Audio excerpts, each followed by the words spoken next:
পুরাতন মালদা ব্লকের শাহাপুর এলাকায় বিজেপির কর্মী সভায় যোগ দিয়ে পশ্চিমবঙ্গের শাসক দলের বিরুদ্ধে সমালোচনায় সরব হলেন ত্রিপুরার মুখ্যমন্ত্রী মানিক সাহা।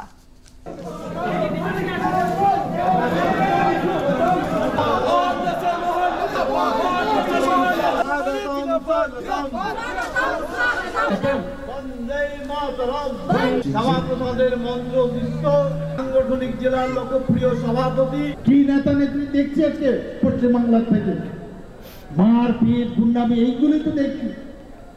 এটাকে রাজনীতি বলে? আমরা দেখেছি ত্রিপুরাতেও আমরা দেখেছি এই ধরনের গুন্ডামির মাধ্যমে একটা অপারেশন সাপ্রেশনের মাধ্যমে আমাদের কণ্ঠ রোধ করে প্রায় 35 বছর ত্রিপুরাতে কমিউনিস্টরা রাজত্ব করেছিল। পশ্চিমবাংলা তো 34 বছরের মতো রাজত্ব করেছিল এবং তার